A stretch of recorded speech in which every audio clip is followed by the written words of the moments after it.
देखो मैं सारे तीनों क्वेश्चन सॉल्व करता हूँ। पहले पहले क्वेश्चन में हमें सेलिंग प्राइस दी हुई है।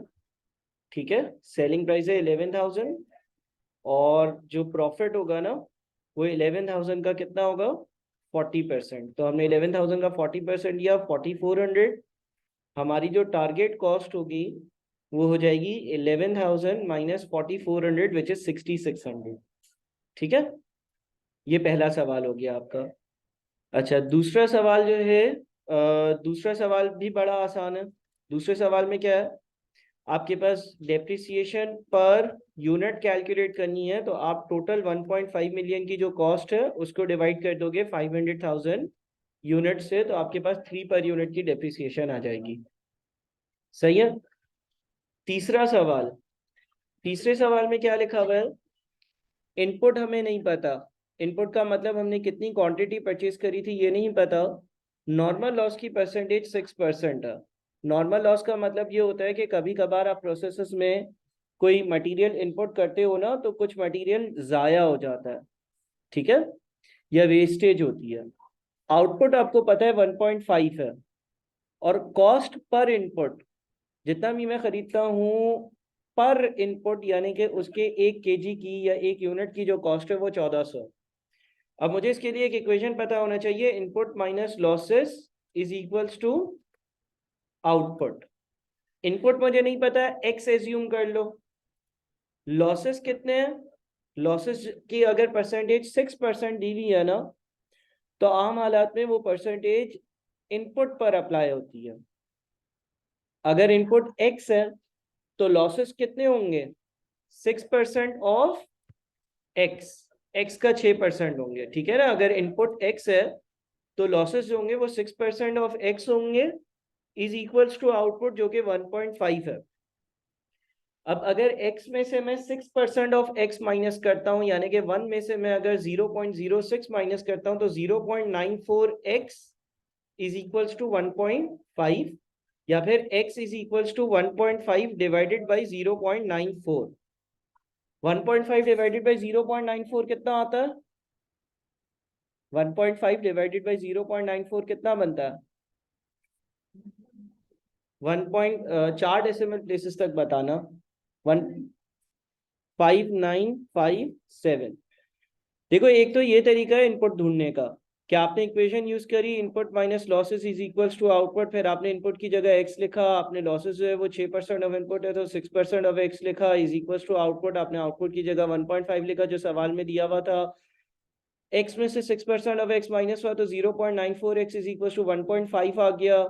और फिर आपने एक्स की वैल्यू कैलकुलेट करी जो कि 1.5 डिवाइडेड बाई 0.94 यानी कि 1.5957 है। दूसरा तरीका ये भी होता है कि आप ग्रॉसिंग अप करो। ग्रॉस अप करने का मतलब ये कि आपका आउटपुट 1.5 है, ये आपका आउटपुट 1.5 6% के लॉसेस के बाद है। यानी कि अगर आपने 100 का इनपुट किया था तो ये बचा हुआ 94 है। तो आप इसको 94 से डिवाइड कर दो और 100 से मल्टीप्लाई कर दो। अगर आप 1.5 को 94 से डिवाइड और 100 से मल्टीप्लाई करते हो तो भी आपका सेम आंसर बन रहा है 1.595745। ठीक है। अब आपकी उसने कॉस्ट पूछी थी, तो आप इस क्वांटिटी को मल्टीप्लाई कर दोगे पर यूनिट रेट से जो कि 1400 का है, तो आपका आंसर 2234 आएगा। 2234 सही आंसर होगा।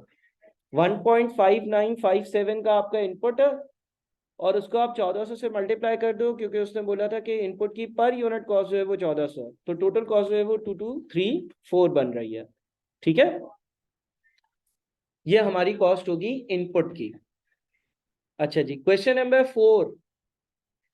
क्वेश्चन नंबर 4 में लिखा हुआ है invoice price of imported goods 5861, customs duty is 15% of invoice price, value of customs duty. Sometimes ऐसा होता है कि जब हम कोई चीज इंपोर्ट करते हैं ना, तो मुझे उस पर कस्टम्स ड्यूटी पे करना पड़ती है। और बड़ा सिंपल सा यहाँ पर सवाल है, वो बोल रहे हैं कि अगर आपने 5861 की चीज इंपोर्ट करी है और अगर आपकी कस्टम्स ड्यूटी इसका 15% है, तो कस्टम्स ड्यूटी कितनी होगी। तो हम 5861 का डायरेक्टली 15% कैलकुलेट कर लेंगे। 5861 का 15% 879.15 आ रहा है। यह हमारी कस्टम्स ड्यूटी होगी। बड़ा सिंपल सा सवाल था। ठीक है ना। अच्छा देखो होगा क्या, एक और चीज भी यहाँ पर देख लेते हैं। देखो जब आप चीज इंपोर्ट करोगे तो एक तो उसकी इनवॉइस वैल्यू होगी, उसकी इनवॉइस वैल्यू यानी कि जो सप्लायर से मैंने खरीदा वो ये चीज मैंने 5861 में खरीदी। फिर जब मैं लेकर आ रहा था पोर्ट पे कस्टम्स ड्यूटी अप्लाई हुई। कस्टम्स ड्यूटी जो है वो कितनी है, 5861 का कितना परसेंट है, 15% है, यानी कि 879 की कस्टम्स ड्यूटी है।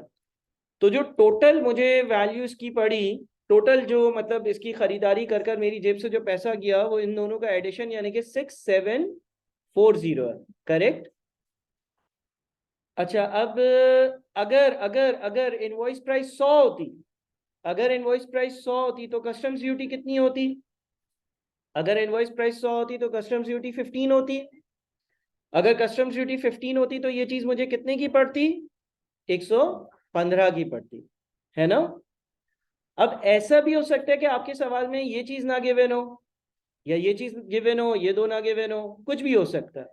मिसाल के तौर पे यहाँ पे तो आपको इनवॉइस प्राइस दी हुई थी, आपको कस्टम्स ड्यूटी बताया हुआ था कि 15% है, तो आपने इसका 15% लिया, और टोटल अमाउंट जो है इन दोनों को ऐड कर 6740 आ गया, ठीक है। लेकिन अगर फॉर एग्जाम्पल सवाल ऐसा आता कि सवाल आपको बोलता कि यार इनवॉइस प्राइस बताओ, कस्टम्स ड्यूटी जो है ना वो 879.15 है, और टोटल वैल्यू जो है ना, टोटल वैल्यू वो 6740 है। मिसाल है ऐसे ही कि अगर सवाल ऐसा आता, अगर सवाल में टोटल वैल्यू बताई हुई होती और कस्टम्स ड्यूटी बताई हुई होती, तो इनवॉइस प्राइस पर कैसे पहुंचते, टोटल प्राइस में से क्या माइनस कर दूं, टोटल प्राइस में से कस्टम्स ड्यूटी को माइनस कर दूं तो इनवॉइस प्राइस आ जाएगी, है ना, क्योंकि टोटल में कस्टम्स ड्यूटी भी शामिल है और इनवॉइस प्राइस भी शामिल है, तो मैं 5861 पर आ जाता। अच्छा अगर ऐसा होता, अगर ऐसा होता कि टोटल बताया हुआ होता, टोटल बताया हुआ होता, ठीक है ना, इनवॉइस प्राइस भी नहीं बताई हुई होती और कस्टम्स ड्यूटी भी नहीं बताई हुई होती। अब हम क्या करते हैं, देखो अगर आपको टोटल बताया हुआ होता, ना ही इनवॉइस प्राइस बताई हुई हो, ना ही कस्टम्स ड्यूटी बताई हुई हो, हाँ ये लिखा हुआ होगा कि 15% कस्टम्स ड्यूटी है। अब आपको ये पता है कि अगर 100 की चीज खरीदता हूं तो उस पर 15 की ड्यूटी लगती है, और वो चीज कितने की हो जाती है, 115। तो आप रेशियोज, मैथमेटिकल रेशियोज को यूज करोगे, ये जो 6740 है ना, ये 6740 115 के बराबर है, करेक्ट। ये 6740 115 के बराबर है। आपको अगर कस्टम्स ड्यूटी ढूंढनी है तो 6740 को 115 से डिवाइड करोगे और 15 से मल्टीप्लाई करोगे, ठीक है, तो आपके पास 879 आ जाएगा। या फिर आप ये भी कर सकते हो कि 6740 को 115 से डिवाइड कर दो, और इनवॉइस ढूंढनी है तो 100 से मल्टीप्लाई कर दो। हाँ इक्वेशन भी बना सकते हो, इक्वेशन भी बना सकते हो, x plus 15% of x is equal to 6740, या ये रेशियो वाला मेथड भी यूज कर सकते हो। आपको अगर 6740 पता है 115 हिस्से हैं, तो 6740 डिवाइडेड बाई 115 मल्टीप्लाइड बाई 15 से कस्टम्स ड्यूटी आ जाएगी, या फिर 6740 डिवाइडेड बाई 115 मल्टीप्लाई बाई 100 से इनवॉइस प्राइस आ जाएगी। अब क्वेश्चन नंबर 5 में क्या होगा, क्वेश्चन नंबर 5 में इंपोर्टेड गुड्स इनवॉइस वैल्यू 200 दी हुई है, कस्टम्स ड्यूटी जो दी हुई है वो 15% दी हुई है, और टोटल कॉस्ट 230 दी हुई है। देखो 200 रुपए की इनवॉइस वैल्यू है, ठीक है, कस्टम्स ड्यूटी जो है वो 200 का 15% है, यानी कि 30 रुपए, और टोटल वैल्यू जो है वो 230 रुपए, सही है ना, ये आपको एक रेशियो दिया हुआ। अब वो बोलते हैं कि impact of discount of ₹100 is obtained from supplier. अगर मुझे सप्लायर से 100 रुपए का डिस्काउंट मिल जाए तो क्या होगा। सप्लायर क्या कस्टम्स ड्यूटी पे डिस्काउंट दे सकता है, नहीं, वो किस पे डिस्काउंट देता है, इनवॉइस, इनवॉइस वैल्यू पर, यानी कि जो चीज इसको 200 की मिल रही थी, सप्लायर अगर 100 का डिस्काउंट देगा तो अब कितने की पड़ेगी, 100 रुपए की पड़ेगी। और गवर्नमेंट ने बोला हुआ कि जो इनवॉइस वैल्यू होगी उस पर हम 15% ड्यूटी लगाएंगे, तो अब ड्यूटी कितनी होगी, ड्यूटी जो होगी वो 100 का 15% होगी, यानी कि अगर सप्लायर डिस्काउंट देगा तो कस्टम्स ड्यूटी भी खुद ही कम हो जाएगी, और टोटल वैल्यू अब कितनी हो जाएगी, 115 हो जाएगी, ठीक है। तो आप ये कह सकते हो कि अगर सप्लायर मुझे 100 का डिस्काउंट देता है, अगर सप्लायर मुझे 100 का डिस्काउंट देता है, तो मेरी जो टोटल सेविंग्स है ना, टोटल सेविंग्स जो है वो कितनी है, मेरी टोटल सेविंग्स 115 है, इसलिए क्योंकि जब सप्लायर मुझे 100 का डिस्काउंट देगा, जब सप्लायर मुझे 100 का डिस्काउंट देगा तो कस्टम्स ड्यूटी भी 15 से कम हो जाएगी और मेरा टोटल खर्चा 230 से 115 पर आ जाएगा, यानी कि मेरा जो टोटल खर्चा है ना वो 100 से नहीं बल्कि 115 से कम हो जाएगा। जब मुझे सप्लायर डिस्काउंट देता है, जब मुझे सप्लायर डिस्काउंट देता है तो रेलेवेंट कस्टम्स ड्यूटी भी ऑटोमेटिकली रिड्यूस हो जाती है। ठीक है, तो मेरी टोटल सेविंग्स जो है वो ये है कि 230 की चीज 115 में अब मिल रही है, यानी कि 115 से रिडक्शन हो रही है कॉस्ट में। सही है। अच्छा, उसके बाद क्वेश्चन नंबर 6, क्वेश्चन नंबर 6 में लिखा हुआ है current actual cost 7247, target cost 6600, cost gap कितना होगा। कॉस्ट गैप क्या होता है, कॉस्ट गैप आपकी एक्चुअल जो कॉस्ट है और जो आपकी टारगेट कॉस्ट है उन दोनों के बीच का डिफरेंस होता है। यानी कि आप जो है आपको वो चीज कितने की पड़ रही थी, एक्चुअल कॉस्ट उसकी 7247 थी, और हुआ क्या कि आपकी जो टारगेट कॉस्ट है यानी कि आपका जो एम है या आपका जो ऑब्जेक्टिव है या आप क्या चाहते हो, आप चाहते हो कि वो चीज 6600 में बन जाए, तो 7247 आपको एक्चुअली वो चीज 7247 की पड़ रही है और उसकी टारगेट कॉस्ट 6600 है। इसका मतलब ये हो गया कि 647 का कॉस्ट गैप है, आपको इस कॉस्ट गैप को रिड्यूस करना पड़ेगा और रिड्यूस करने के लिए एफर्ट्स करनी पड़ेंगी। ठीक है, 647 का मेरा कॉस्ट गैप होगा। यहां तक सही है, क्वेश्चन 6 तक सही है। 7 में लिखा हुआ है कि जो इनवॉइस वैल्यू है इंपोर्टेड गुड्स की वो 1000 है, मैं इनवॉइस वैल्यू लिखता हूं 1000। उसके बाद लिखा हुआ है जो कस्टम्स ड्यूटी है वो 15% के हिसाब से जाहिर 150 हो जाएगी। ठीक है, 15% कस्टम्स ड्यूटी है, तो मेरी जो टोटल अमाउंट है वो भी मुझे दी हुई है 1150। अब बोलते हैं if we wish to reduce the total cost by 647, देखो आपने कीवर्ड जो है ना वो पहचानना है। यहां पर आपको सप्लायर से 647 का डिस्काउंट नहीं चाहिए, बल्कि वो बोल रहा है कि यार मैं ये चाहता हूं कि मेरी जो टोटल कॉस्ट है ना, मेरे जो टोटल खर्चे हैं वो 647 से कम हो जाए। यानी कि ये जो 1150 है ना, ये 1150 जो है ये 1150 कम होकर कितना हो जाए, ये 1150 कम होकर हो जाए 1150 माइनस 647, यानी कि ये 503 हो जाए। If you wish to reduce the total cost by 647, अगर मुझे अपनी टोटल कॉस्ट को 647 से कम करना है, 1150 को 647 से कम करना है और 503 पे लेकर आना है, how much discount should be obtain, तो मैं सप्लायर से कितना डिस्काउंट लूं। देखो मैं सप्लायर से 647 का डिस्काउंट नहीं लूंगा, क्योंकि अगर मैंने सप्लायर से 647 का डिस्काउंट ले लिया तो कस्टम्स ड्यूटी भी बहुत ज्यादा कम हो जाएगी। 647 टोटल के बराबर है, 647 टोटल के बराबर है। टोटल के बराबर होने का मतलब ये कि इसमें सप्लायर की इनवॉइस वैल्यू भी शामिल है और इसमें कस्टम्स ड्यूटी भी शामिल है। 647 जो है वो टोटल वैल्यू है ना, यानी कि मैं चाहता हूं कि मेरी इनवॉइस की वैल्यू और कस्टम्स ड्यूटी दोनों मिलाकर 647 से कम हो जाए। तो मुझे सर डिस्काउंट कितना चाहिए होगा फिर, आप क्या करोगे, वही रेशियो बना लो। रेशियो बनाने का मतलब ये कि अगर सप्लायर 100 का डिस्काउंट दे, अगर सप्लायर 100 का डिस्काउंट दे तो मेरे क्या टोटल खर्चे 100 से कम होंगे, नहीं, मेरे टोटल खर्चे कितने से कम होंगे, 115 से कम होंगे। अगर मुझे सप्लायर 100 का डिस्काउंट देगा, अगर मुझे सप्लायर 100 का डिस्काउंट देगा तो उसके 100 के डिस्काउंट देने की वजह से कस्टम्स ड्यूटी भी 15 रुपए कम हो जाएगी। अगर कस्टम्स ड्यूटी 100 का सप्लायर डिस्काउंट देगा तो 15 रुपए से कस्टम्स ड्यूटी भी कम हो जाएगी, तो मेरे टोटल खर्चे कितने से कम हो जाएंगे, 115 से। ये बात याद रखो, अगर मेरा सप्लायर मुझे 100 का डिस्काउंट देगा तो 15 से ऑटोमेटिकली कस्टम्स ड्यूटी कम हो जाएगी। जब ऑटोमेटिकली 15 से कस्टम्स ड्यूटी कम हो जाएगी तो मेरे टोटल खर्चे 115 से कम हो जाएंगे। अब मुझे ये 647 तो टोटल कॉस्ट में रिडक्शन चाहिए, तो बताओ वो 100 के बराबर है, वो 15 के बराबर है, या वो 115 के बराबर है। 647 जो है वो 115 के बराबर है ना, 647 is the total amount.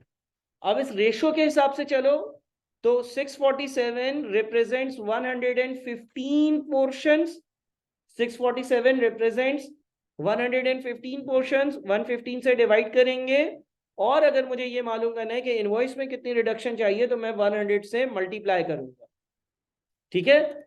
647 divided by 115 multiplied by 100, यानी कि मैं सप्लायर से 562.608 या तकरीबन 563 का डिस्काउंट मांगूंगा। सर इसको प्रूफ भी कर दें, देखो मैं इधर प्रूफ करता हूं। अभी मुझे ये चीज कितने की मिल रही है, अभी मुझे ये चीज 1000 रुपए की मिल रही है। मैं सप्लायर को बोलता हूँ यार मुझे 562 का डिस्काउंट दे दो।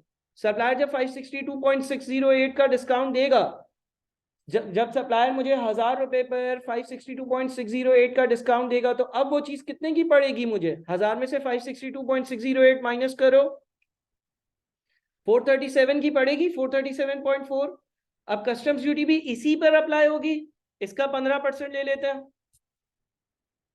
यानी कि मेरी टोटल कॉस्ट कहां आ जाएगी, मेरी टोटल कॉस्ट 503 पर आ जाएगी, जितना मैं चाहता था, ठीक है ना। मैं चाहता था मेरी टोटल कॉस्ट 1150 से कम होकर 503 हो जाए, सही है। और ऐसा ही हो रहा है, अगर मैं अपने सप्लायर से 562 का डिस्काउंट लेता हूं तो मेरी इनवॉइस वैल्यू 1000 से 437.39 पर चली जाती है। मेरी कस्टम ड्यूटी भी अब 150 नहीं होगी बल्कि 437.39 का 15% होगी, और मेरी टोटल कॉस्ट भी 503 होगी, यानी कि टोटल कॉस्ट मेरी टोटली 647 से कम हो जाएगी, ठीक है जी।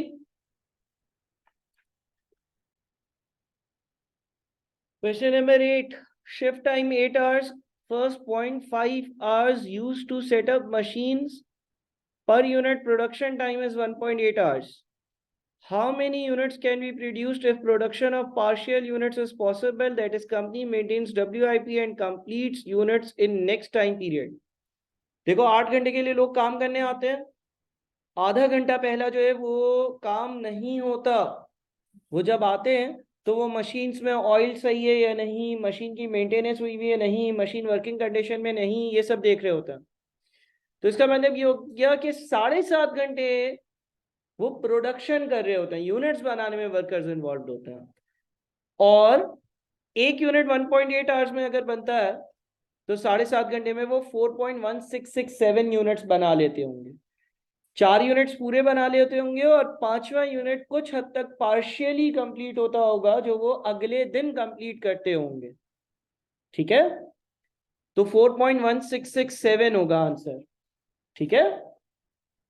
कोई मसला है इसमें? अच्छा, question number 9, labour rate ₹200 per hour. Labour को मैं 1 घंटा काम करने के 200 रुपए देता हूं, शिफ्ट टाइम 8 hours, और लेबर जो है ना वो एक शिफ्ट में 8 घंटे काम करते हैं। First 0.5 hours use to set up machines, per unit production time 1.8 hours, cost for production of 1 unit, एक यूनिट की कॉस्ट ऑफ प्रोडक्शन कितनी है। जब हम कॉस्ट ऑफ प्रोडक्शन की बात करते हैं तो कॉस्ट ऑफ प्रोडक्शन में लेबर की कॉस्ट भी आती है, मटेरियल की कॉस्ट भी आती है, ओवरहेड्स की कॉस्ट भी आती है। इस सवाल में हमारे पास मटेरियल की कॉस्ट नहीं दी हुई है, यानी कि लेबर और ओवरहेड्स की कॉस्ट का टोटल पूछ रहा है। अब दो तरीके हैं, मेथड नंबर 1, मेथड नंबर 1 जो है उसमें आप लेबर और ओवरहेड्स को बाइफरकेट नहीं कर सकोगे, डिस्ट्रीब्यूट नहीं कर सकोगे। सुन लेना पहले पूरी बात, दोनों मेथड्स दा। मेथड नंबर 1 में क्या होगा, आप देखो भाई मैं टोटल लेबर को जो वेजेस दे रहा हूं वो कितनी दे रहा हूं। देखो लेबर मेरे पास 8 घंटे आता है, बिल्कुल 8 घंटे आता है, लेबर 8 घंटे आता है और 1 घंटे के मुझसे 200 रुपए लेता है सर, लेकिन आधा घंटा तो वो मशीन को हीटअप कर रहा होता है, तो क्या हुआ, काम तो कर रहा है ना मेरे लिए। लेबर ने तो मुझे ये बोला भाई 1 घंटा काम करने के 200 रुपए लूंगा, अब वो 8 घंटे में यूनिट्स बनाए, सफाई करे, झाड़ू पोछा करे, मशीन को हीटअप करे, वार्म अप करे, फ्यूल चेंज करे, जो भी करे। तो इसका मतलब ये हो गया कि जो पहले 8 घंटे होंगे उसके 200 रुपए के हिसाब से लेबर को पैसे 200 रुपए के हिसाब से 8 घंटे के 1600 रुपए दिए जाएंगे, और वो टोटल यूनिट्स कितने बनाएगा, वो जो टोटल यूनिट्स बनाएगा वो हमने पिछले पार्ट में कैलकुलेट करे थे, सवाल बिल्कुल सेम है। तो कॉस्ट पर यूनिट कैसे आती है, कॉस्ट पर यूनिट के लिए टोटल लेबर की जो वेजेस हम पे कर रहे हैं उसको यूनिट से डिवाइड कर दिया 384, एक ये तरीका है, ठीक है। भाई लेबर ने मुझसे 8 घंटे काम करने के पैसे कितने लिए, 1600, लेबर ने 8 घंटे में मुझे बना कर क्या दिया, 4.1667 यूनिट्स। तो इसका मतलब ये हो गया कि कॉस्ट पर यूनिट, एक यूनिट जो है वो लेबर मुझे 384 में बना कर दे रहा है, सिंपल। ये एक तरीका। Method number two, method number two method number two जो है ना, उसमें हम क्या करेंगे, हम ये देखेंगे कि ओवरहेड्स कितने हैं और डायरेक्ट लेबर कितना है। देखो, डायरेक्ट लेबर की कॉस्ट का मतलब होता है कि वो जो मैं वर्कर को पैसे पे कर रहा हूं, जब वो यूनिट की मैन्युफैक्चरिंग कर रहा है, यूनिट की प्रोडक्शन कर रहा है, यूनिट बना रहा है। तो अगर मैं डायरेक्ट लेबर की अमाउंट लिखूंगा ना, तो उसके लिए तो मैं ये लिखूंगा कि लेबर एक यूनिट बनाने के लिए 1.8 आवर्स काम करता है और 1 घंटे के उसको मैं 200 रुपए देता हूं। तो 1.8 आवर्स में एक यूनिट बनता है, तो एक यूनिट बनाने के लिए डायरेक्ट लेबर की कॉस्ट 1.8 इंटू 200 यानी कि 360 हो गई। लेकिन अब ये भी तो सोचो कि उसने मुझे लेबर की कॉस्ट नहीं पूछी, उसने मुझसे कॉस्ट ऑफ प्रोडक्शन पूछी है। तो क्या कोई ओवरहेड्स तो नहीं है? सर ओवरहेड्स क्या होते हैं? डायरेक्ट मटेरियल, डायरेक्ट लेबर के अलावा बाकी सारे खर्चे ओवरहेड्स होते हैं। मिसाल के तौर पर जब मशीन्स को वो हीट अप वार्म अप करा जा रहा है, मशीन की मेंटेनेंस करी जा रही है, मशीन को चेक किया जा रहा है, तब अगर मैं कोई खर्चे कर रहा हूं, वो भी ओवरहेड है। अब तुम एक शिफ्ट की बात करो, एक शिफ्ट की अगर हम बात करते हैं ना, 8 घंटे की शिफ्ट है ना, 8 घंटे में ओवरहेड्स क्या इनकर होता है? सर अगर हम ओवरहेड्स की बात करें ना, तो 8 घंटे की शिफ्ट में पहला आधा घंटा लेबर यूनिट्स नहीं बना रहा होता। पहला आधा घंटा लेबर यूनिट्स नहीं बना रहा होता।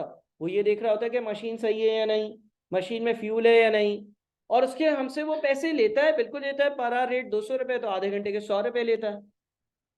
उससे मुझे फायदा क्या मिलता है? उससे मुझे ये फायदा मिलता है कि वो जो पूरी शिफ्ट होती है 8 घंटे की, उसमें 4.1667 यूनिट्स आराम से बन जाते हैं।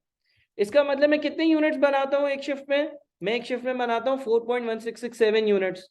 अच्छा, इसका मतलब एक शिफ्ट में 100 रुपए के ओवरहेड्स कर कर कर 4.1667 यूनिट्स बनते हैं, तो पर यूनिट ओवरहेड्स कितना आया? पर यूनिट ओवरहेड्स आया 24। तो ये भी एक यूनिट की कॉस्ट में ऐड किया जाएगा। और जब हम टोटल निकालेंगे या कॉस्ट पर यूनिट निकालेंगे, कॉस्ट पर यूनिट, तो हम ये कहेंगे कि 360 का लेबर और 24 के ओवरहेड्स यानी कि 384 का टोटल। ये दोनों मेथड्स आप यूज कर सकते हो। हाँ, अगर उसने पूछा होता है ना कि कॉस्ट ऑफ लेबर या डायरेक्ट लेबर पर यूनिट, तो सिर्फ और सिर्फ 360 आंसर होता। लेकिन उसने पूछा कॉस्ट ऑफ प्रोडक्शन, तो हमें उसमें ओवरहेड्स को भी शामिल करना है। मेथड नंबर 1 में ओवरहेड्स बाइफरकेट नहीं हो रहे, 2 में ओवरहेड्स बाइफरकेट हो पा रहे हैं। ठीक है, तो ये हमारा क्वेश्चन नंबर 9 हो गया। समझ में आया सबको? 24 दोबारा से समझा देता हूं। देखो, लेबर जब 8 घंटे काम करने आता है, तो पहला आधा घंटा वो मशीन्स को हीट अप या वार्म अप करने में लगाता है। उसके भी वो मुझसे पैसे लेता है। मैं उसको 1 घंटे के 200 देता हूं, तो आधे घंटे के मैं उसको 100 रुपए देता हूं। और वो मेरे लिए एक शिफ्ट में 4.1667 यूनिट्स बनाता है। इसका मतलब 100 रुपए के ओवरहेड्स इनकर कर कर 4.1667 यूनिट्स बनते हैं। तो मेरी जो ओवरहेड्स कॉस्ट पर यूनिट है, ओवरहेड्स कॉस्ट पर यूनिट जो है वो 24 हुई। ठीक है ना? 100 रुपए का मैं खर्चा करता हूं, जिसमें 4.1667 यूनिट्स बनते हैं। ओवरहेड्स का खर्चा, तो एक यूनिट पर 24 रुपए के ओवरहेड्स लगते हैं, तो पूरा यूनिट जो है उसकी टोटल कॉस्ट जो है वो 384 होगी, जिसमें 360 लेबर के और 24 उसके ओवरहेड्स के होंगे। क्वेश्चन नंबर 10 किसी ने किया सॉल्व? कर लिया? क्या आंसर है?